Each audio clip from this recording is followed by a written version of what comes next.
This is the Canik Mete MC9 Prime.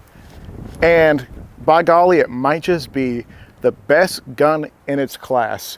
Why? Because Canik has clearly read the room and said, we want to give people literally every single feature possible in one handgun without you having to go into the aftermarket doing anything additional, no additional stippling, no additional slide cuts, no ports, no night sights, no nothing. Everything in one handgun and with 17 rounds to boot. How good is it actually? Let's find out. Right now, just right off the bat, really good fit. It feels really nice in the hand. That nice double undercut is perfect. The stippling on the front and back straps is aggressive. Let's see how well it cranks down in the hand.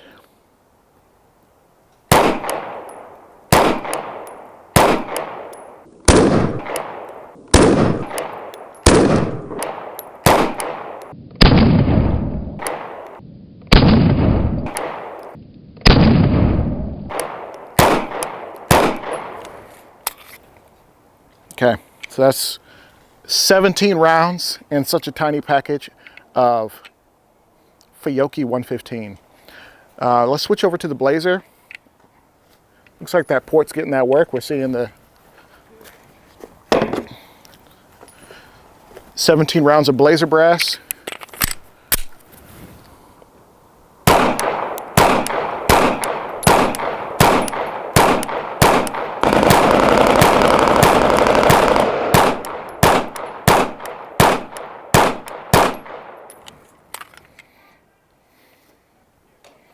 Nice. I really feel like the gun's going to go nowhere in your hands.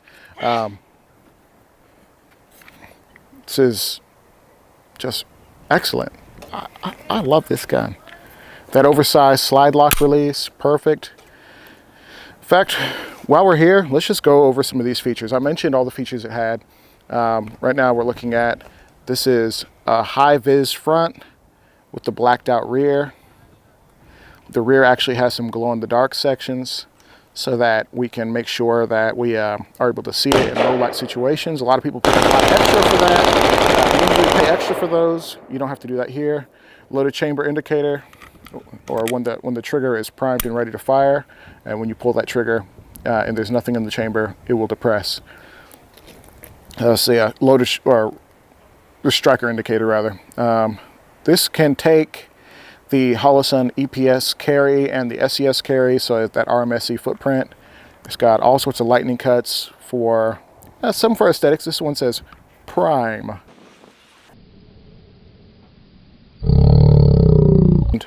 We also have a ported and comped barrel situation where we actually, the rifling in the barrel does end about right here. And so the rest of this is really just the compensated barrel portion where it's no additional rifling, but it does have the ports on top to let some of that gas out and redirect the pressure upwards to give you a flatter shooting experience. Really, the star of the show isn't even that. I mean, that's cool, but the star of the show is that trigger. We have this amazing trigger that you would find in the TTI Combat, in the Elite series, even in the Rival. Large, textured, and perfectly crispy, ultra crispy, short reset. It's incredible. I know sometimes it's a little hard to see that just based on what we're working with, but it's extremely nice. The magazine release, it works. I don't think I want anything differently out of this, and I think those are like the major features outside of the texturing. There's texturing everywhere, extremely aggressive in the front and the backs, but not so aggressive that it hurts. And then a little bit more tamed down on the sides where your support hand goes and where it contacts your stomach or your skin if you actually carry this firearm. So, I mean, 17 rounds out of the box. I'm sure you can get some sort of base plate enhancement if you want to, but 17 rounds native, that's incredible. What do you guys think? Is this something? Are these features that you want? And at the price point of, I think, well, we can't say price, but if I had to say it in Scooby snacks, about 650 Scooby snacks, is it worth it? All these little features, is this price point excellent? Now, you might say, well, it's some Turkish-made gun. Actually, This one is made in America in the Florida factory. This is the first gun out of the new Florida facility. And I'm really happy that they swung for the fences for this one. Let's get some more shooting in and see how we do.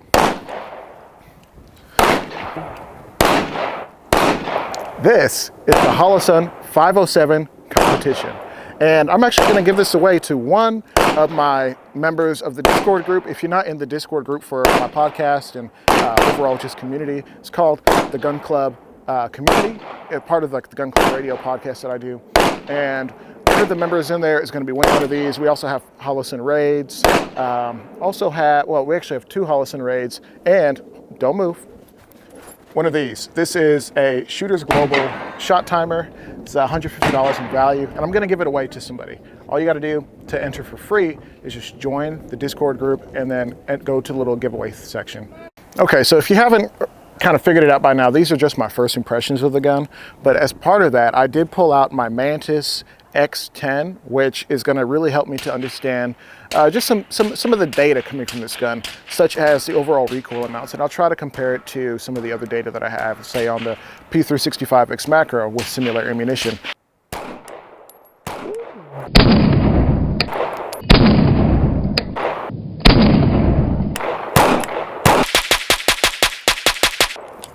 I made a mistake. I thought we were shooting this earlier.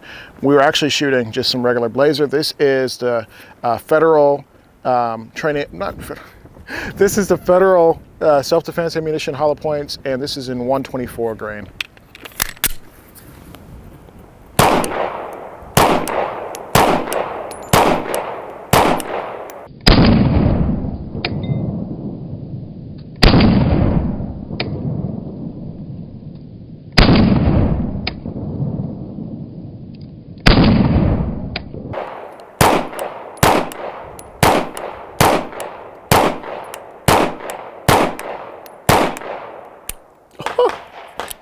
Everything fed, it didn't lock back on the last round. I'm not sure why. I think maybe I was riding that slide lock pretty good, trying to crank it down. Because I do feel like that Federal was a little bit spicier. So let's go from that, end this drill on the recoil meter app for the Mantis system. 17 rounds, perfect. Let me just punch in my notes here. It's pretty easy. Canik Prime.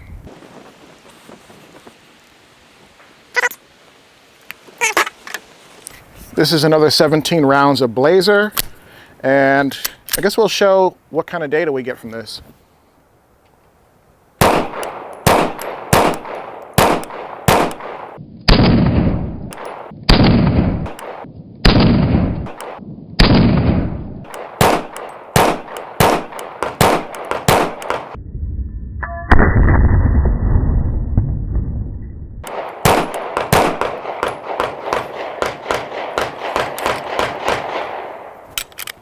Okay, so here's the data. This is what we got. The SIG X-Macro and some of the other variants like the Radian X-Macro versus the Canik Prime with a small sample size of ammunition, including some Federal 124 and some Fiocchi 115. This actually wins when tracking recoil data through the Mantis X10 and tracking it in the Mantis X app. I went ahead and plugged all the data into ChatGPT, crunched those numbers, and this performed better over a span of multiple shots using multiple different ammunition types. Now, the question that many people are going to have is, well, how much ammo? Well, I don't think our sample size was big enough. So if you guys are interested in getting additional data, come back here for the next one. I think we're going to have to do a 1,000 round review. And I think we may have to get our hands on a SIG fuse because I think that'll be more comparable, considering that the SIG X-Macro is technically a little bit shorter. And I think this overall is more comparable to a SIG fuse. What do you guys think? Do you think this is more of a fuse competitor or a SIG X-Macro competitor, considering the ports and the comps and such?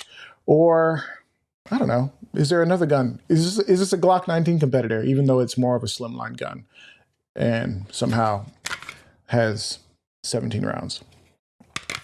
Nutty. All right, guys, back to the video. Ultimately, like in a shooting experience or like in regular shooting, the trigger doesn't really matter that much, but if you're doing any sort of like precision shot taking, like if you really need that shot to count, having a reliable, crispy trigger is everything. And Canik has really done a lot to try to make sure that they have the best triggers on the market. Like, you can say whatever you want to say about them, they have some of the best triggers on the market. And we'll just kind of show empty gun. Shoot. The reset to kind of get to that reset is literally right there. You don't have to do much. Reset is super short. Right there. Right there. That's the reset. And then to fire, you're barely bringing it back.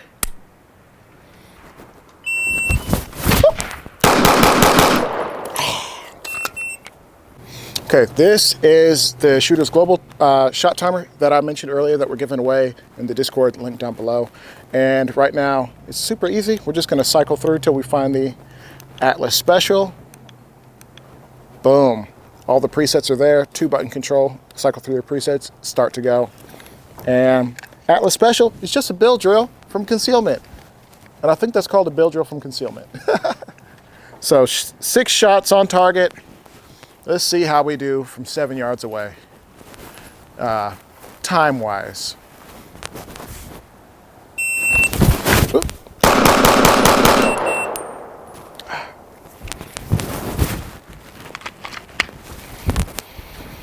All right, first shot at 166. My 6th shot, I don't think you can see it too well, is at 268. And not so bad, I guess. Not so bad. I've done better. All right, so last shots with the Canik Mete MC9 Prime. We should really just call it the Canik Prime. Let's go.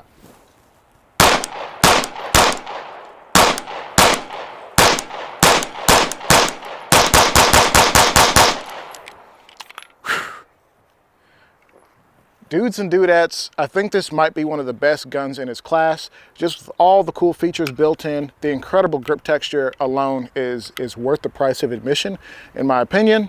But also a lot of the cool kid features. The only thing I'm not super high on is the coating. I think it's really using the same coating like a lot of the SIGs are using, which kind of, I think it shows too much. I would have loved if they could have gone with some sort of like diamond-like coating like what Glock uses. But ultimately, I'm not like very concerned like, oh, it's gonna rust or anything like that. I don't think that's the case. And the only thing I really need to do is get the red dot. I know that the MO4 mechanic red dot is supposed to be all that in a bag of chips. Personally, I'm a big Holosun guy, and that's why we're doing the Holosun optic giveaway for the 507 Comp. Shameless plug. But I'm sure that's a great optic too, being that it is enclosed. And what else is there to say? First impressions, over 250 rounds through the gun. In a very short amount of time. You can kind of see the barrel's pretty hot. I'm a fan. Next video out is going to be on the Filster Enigma version 2, so stay tuned to that. All right, guys, peace.